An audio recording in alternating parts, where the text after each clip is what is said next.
I want a 30 for 30 on the Washington Commanders' decision to start Carson Wentz in that must-win game at home against the Browns on New Year's Day. I need it. I want to know it. It could be as simple as Ron Rivera throwing Carson Wentz into the game in San Francisco in Week 16. The Christmas Eve Day game where the Niners were beating up on Taylor Heineke and that offense and pounding on him, and Heineke turned it over a couple times, and he says, Wentz, you go in there. And Wentz goes 12 of 16 for 123 yards and a touchdown. Like, okay, Carson's back. We got momentum. Let's go with him. Completely forgetting what happened earlier this season with Carson Wentz and what happened last season with Carson Wentz and the year before that with Carson Wentz. Because it appears Carson Wentz has shown his spots.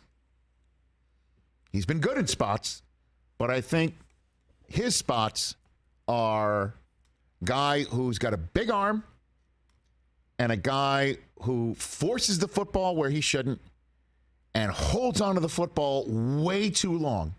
He should get rid of it faster and other times not get rid of it where he thinks he could force it into.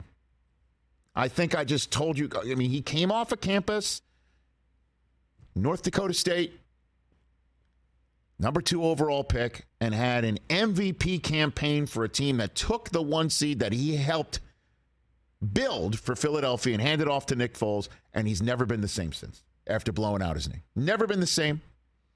He did play a full season the next year for Philadelphia,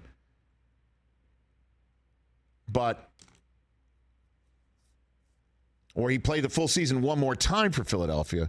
We all know what happened in Philadelphia. And bless the Eagles for having Jalen Hurts as their backup plan. And that backup plan has now become an MVP plan and a 1-seed plan in their own right. But Wentz has shown his spots. And earlier this year, Washington, I don't know what this would be part of the 30 for 30. What option plan was Wentz for this team? Plan D, plan E, after they went for Rodgers or Russ? Just remember what the quarterback carousel looked like around this time last year as it was materializing. So the red sweater is plan B. It's worse than that, Ken Bone. I don't know. I don't know what plan it was. But whatever it was, they were talking their way into it. And the rest of the world that was, observing, and we heard it at the Combine about Wentz when Indianapolis was telling me and Daniel Jeremiah, the writing was on the wall of the Combine. Everybody was talking at the Combine in 2022 that Wentz could not be gotten rid of fast enough by the Colts, who then confirmed it. The owner, general manager, even sweet Frank Reich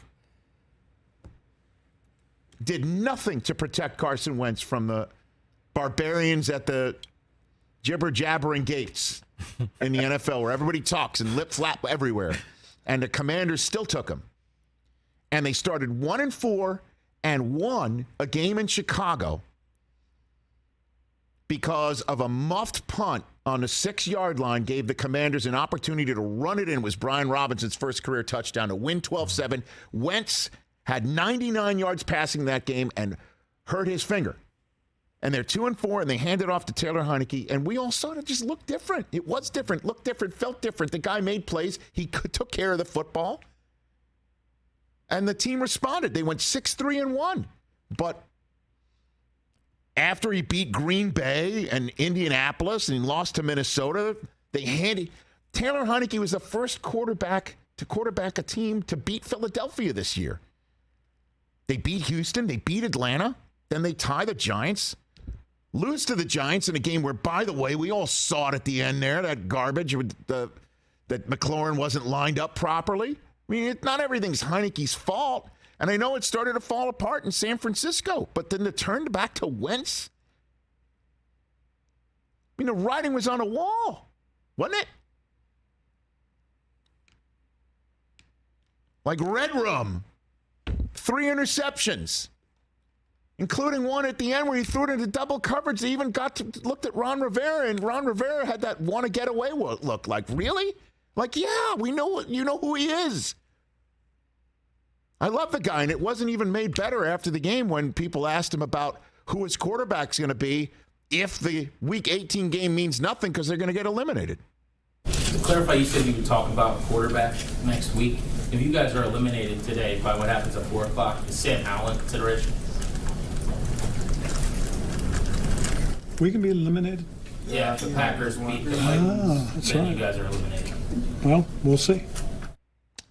I love him. He's such a sweetheart. But look, he's not going to coach any differently if he knew he was going to get eliminated. But it's just, it is just part and part. Like, that's the sort of stuff that people leap on if your judgment is already questioned. About, like, what'd you think? Wentz was just you're going to catch lightning in the bottle? Like it was pre-knee injury Wentz? Like, really? You thought that's the guy that was going to show up? Hey, but at least you got Major Tutty. Who's that? Oh, yeah, talk about a time to unveil a new mascot. What are we doing? It's a hog, and they showed up with the hogs who, prior to this week, were threatening to sue the team.